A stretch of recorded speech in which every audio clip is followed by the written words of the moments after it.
I wanted to show you the best chicken wings of all time, but I couldn't decide. Do I do this sauce? Do I do that method? Do I fry them like this? So we're doing them all.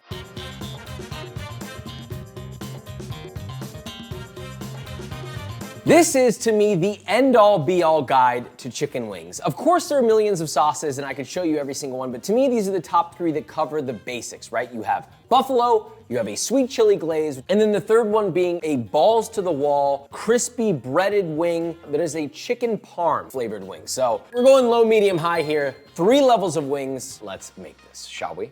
I got a little lesson for you. If you're gonna make chicken wings, you need to understand chicken wings.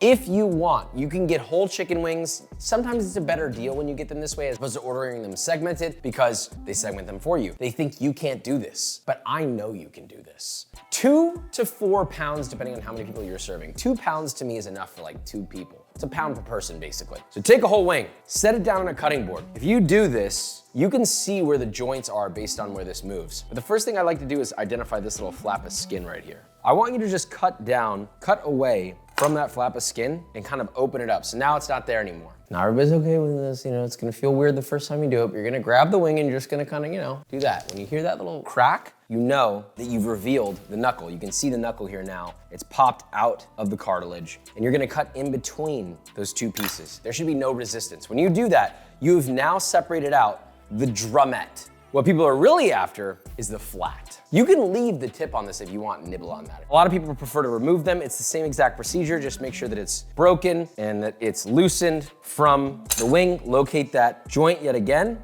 and then you're gonna cut in between.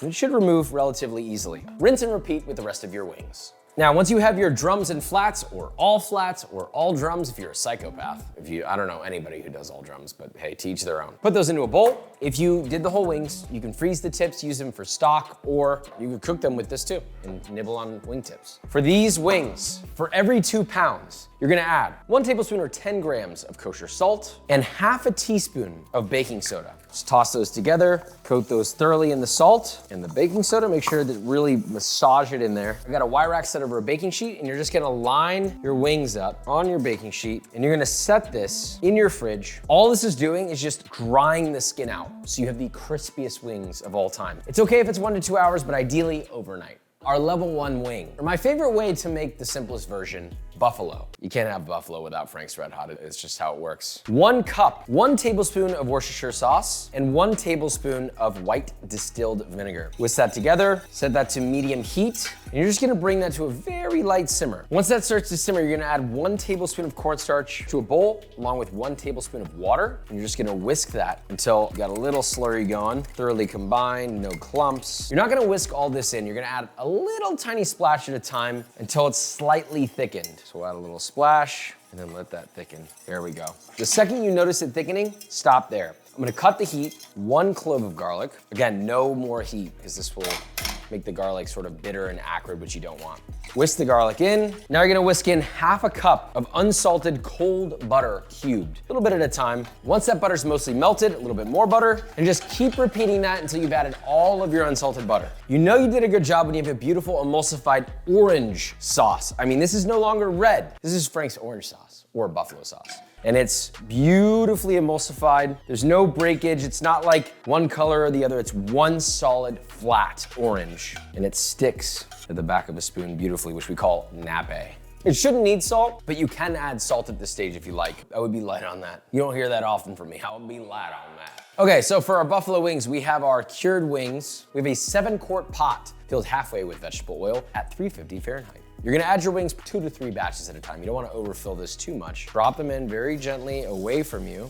Now you're just gonna let these fry. They're cooked all the way through and they are golden brown and crisp. It'll take roughly 5 minutes, 8 minutes max. Now, once your wings are a nice crispy golden brown, pull them out of the oil.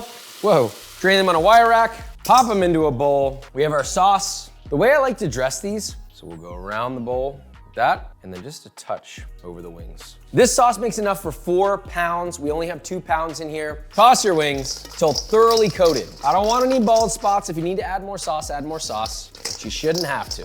Now that they're sauced, garnish, plate, and serve. Level 2 sauce is a sweet chili. This is a step up, it's a little bit more intensive, but not too dissimilar from the buffalo. Now I have a small sauce pot set over a smaller burner, medium heat. I'm throwing in a mixture of 3/4 of a cup of sugar, 3/4 of a cup of water, half a cup of white distilled vinegar, and 2 tablespoons of your favorite soy sauce. I have 2 Fresno chilies that have been seeded and finely chopped, and you're just gonna lightly stir that just to get the sugar incorporated with this so it's not just sitting at the bottom of the pan. And I want you to bring that up to a boil.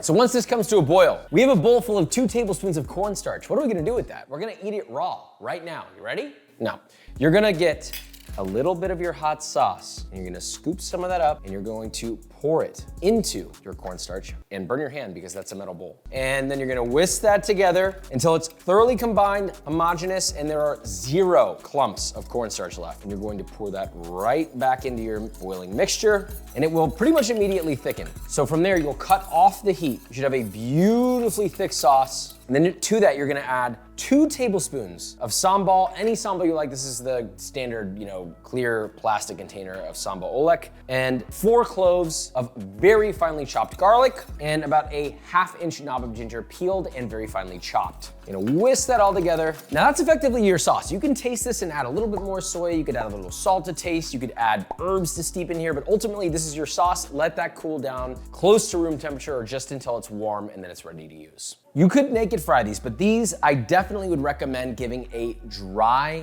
dredge, a very light dusting, if you will, which will be 1 cup of all-purpose flour and 2 cups of potato starch or cornstarch. Whisk those together till thoroughly combined. You'll add all of your cured wings, and then you're just gonna give that a light toss, tumble them in there, then shake off the excess, place on a separate sheet tray. So we just want a very, very light dusting. You can see how lightly this is coated with flour. It's like a thin veneer of flour.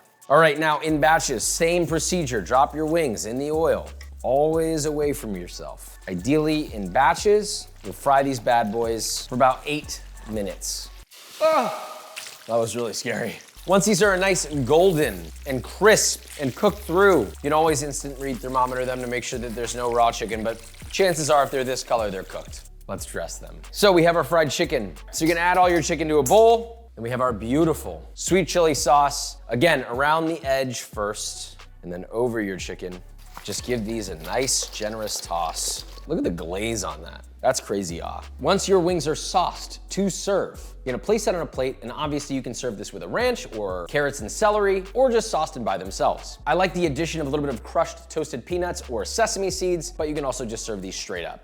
Our final frontier, the 3rd level of wing sauce, garlic parm. But this to me is the best garlic parm wing sauce I've ever made, and I'm very proud of it. Please let it be known. Blender. Look, you don't need a blender. You can do this with a bowl and a whisk. There are many options. We're just making essentially a mayo. 2 egg yolks, 2 tablespoons of Dijon mustard, 1 tablespoon of corn syrup. Now I know this seems like a weird add. It's gonna aid in the glossiness of the emulsification. So when you emulsify this and you toss your hot wings in an emulsified sauce, the corn syrup will kind of help keep it emulsified, but will also add a little bit of sweetness to it. The juice from 2 lemons, 8 garlic cloves, peeled, please, dear God. 1.5 teaspoons of fresh thyme leaves. You can do dried thyme if you don't have it, that's fine. Then we're gonna add 1 cup of finely grated Parmigiano Reggiano garlic parm. I'm gonna not put parm in this. Theoretically, you could do pecorino, that'd be good, but then it would be garlic pecorino. I don't like the sound of that. Now, first we're gonna blend this until as smooth as possible on medium to medium-high speed. And then once that's nice and smooth, you're gonna stream in 1 cup of a neutral tasting oil, vegetable oil, canola oil, or avocado oil, slowly until all of it's added and you have a beautiful creamy sauce. So you're gonna pour your sauce into a bowl. Once you have that in there, you're gonna add 1 shallot,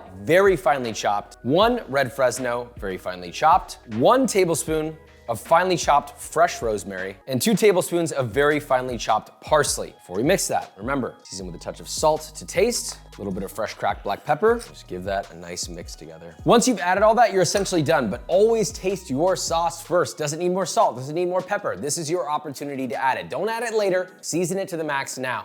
I just tasted it, definitely needs a little bit of salt and a touch more pepper. That's our garlic parm sauce. Now we can dress our wings with the tomato infused crispy breading. Now, how is that possible? Well, I'll show you. We got a 3-tier breading system. The first, all-purpose flour, 2 cups of that. In the second one, we have 4 eggs that have been whisked, and then to those 4 eggs, you're gonna add a splash of water, half a teaspoon of onion powder, 2 tablespoons of tomato paste, and a generous pinch of salt to taste. Like around a teaspoon is fine. All right, you're gonna whisk that until completely smooth, and then last, we have 3 cups of a nice panko breadcrumb. To bread your wings, very simply, you're gonna need gloves.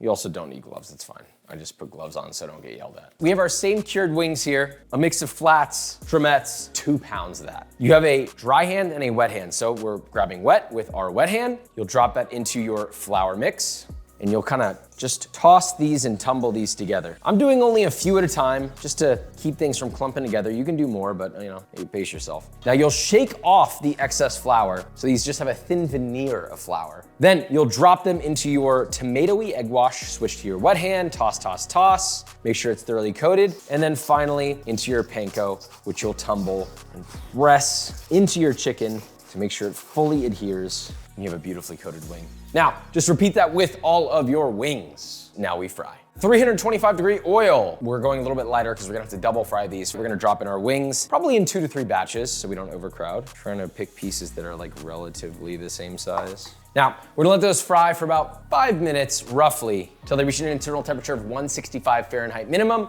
Then we'll pull them out, repeat with the rest of your wings. Then we'll increase the oil temperature to 350 Fahrenheit. Now, once your oil's back up at 350 Fahrenheit, you will take your wings and put them back in there just until they're a nice, deep golden brown and crispy. Like anywhere from 1 to 3 minutes. Don't burn them.